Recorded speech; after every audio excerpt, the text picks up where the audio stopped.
Chandrayaan programme जो 2008 को शुरू हुआ एंड इसका थर्ड मिशन चंद्रयान 3 जिसे 14 जुलाई 2023 को लॉन्च किया गया। यह मिशन सिर्फ इसरो या फिर इंडिया के लिए ही नहीं बल्कि नासा के आर्टेमिस मिशन के लिए भी इम्पोर्टेंट है। जहां रिसेंटली रिलीज हुआ आदिपुरुष फिल्म को बनाने में 700 करोड़ लग गए, वही इसरो इस पूरे मिशन को सिर्फ 600 करोड़ में कर रहा है। ऑल्सो वी नो हमारा पिछला चंद्रयान मिशन कंप्लीट नहीं हो पाया। भले इंडिया के लिए वो एक खराब पल था, लेकिन इसरो चंद्रयान 3 के साथ फिर से कमबैक कर रहा है एंड इस बार इसरो पिछले गलती से सीखकर कम से कम बजट में चंद्रयान 3 को सक्सेसफुल करवाने में लगा हुआ है। एंड ये भी जानेंगे कि आखिर इतने बड़े मिशन को इसरो कम से कम बजट में कैसे पूरा कर रहा है। Let us know in our today's video. So hello दोस्तों, मैं हूं गौरव और आप देख रहे हैं ज्ञान factory. So let's get started. 22 जुलाई 2019 को चंद्रयान 2 को लॉन्च किया गया था, जिसमें मून के साउथ पोल में विक्रम लैंडर को लैंड करवाना था। बट अनफॉर्चुनेटली लास्ट मोमेंट पर जब विक्रम लैंडर मून के सरफेस के करीब आया, तब इसरो के साथ अचानक उसका कम्युनिकेशन टूट गया। बट इस बार चंद्रयान 3 के केस में इन सभी बातों का ध्यान रखा गया है। 14 जुलाई 2023 को LVM-3 रॉकेट के जरिए चंद्रयान 3 को सतीश धवन स्पेस सेंटर से लॉन्च किया गया। LVM-3 जो इसरो का अब तक का सबसे पावरफुल रॉकेट है, इसके जरिए सिर्फ 16 मिनट में चंद्रयान 3 को अर्थ के इलेक्ट्रिक पार्किंग ऑर्बिट में छोड़ दिया गया एंड इसका आगे का सफर चंद्रयान 3 खुद तय करेगा। एंड 23 अगस्त को मून के साउथ पोल में चंद्रयान 3 का लैंडर लैंड करेगा। नाउ द क्वेश्चन इज, जहां नासा जैसे स्पेस एजेंसीज को मून तक स्पेसक्राफ्ट को भेजने में सिर्फ 4 से 5 डेज के लगते हैं, वहीं पे हमें 45 डेज का समय क्यों लग रहा है? एंड यही है इसरो का टेक्निक बजट को कम करने का।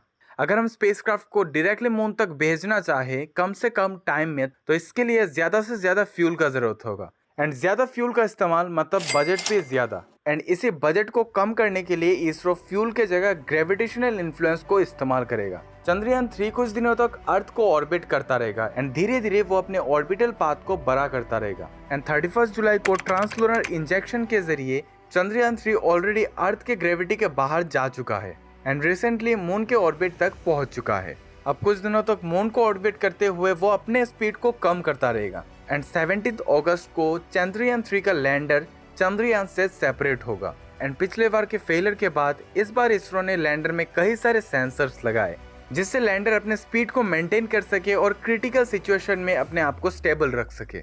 ऑल्सो चंद्रयान 3 में कई इंपॉर्टेंट मॉड्यूल्स लगे हैं।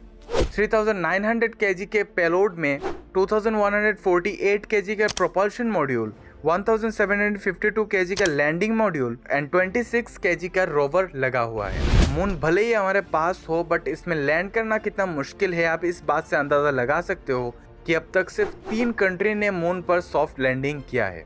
एंड चंद्रयान 3 के सक्सेसफुल लैंडिंग के बाद इस लिस्ट पर इसरो का भी नाम आ जाएगा एंड मून पर रोवर से रिसर्च करने वाला पहला कंट्री बन जाएगा।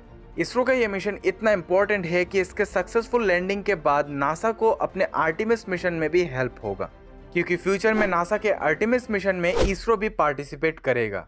अब चंद्रयान 3 का प्रोपल्शन सिस्टम हेल्प करेगा अपने पाथ को चेंज करने के लिए। यह प्रोपल्शन सिस्टम चंद्रयान 3 का वेलोसिटी को मेंटेन करेगा एंड इस बार चंद्रयान 3 में कोई ऑर्बिटल मॉड्यूल नहीं होगा, क्योंकि चंद्रयान 2 का ऑर्बिटल मॉड्यूल अभी भी चांद के चारों तरफ चक्कर लगा रहा है।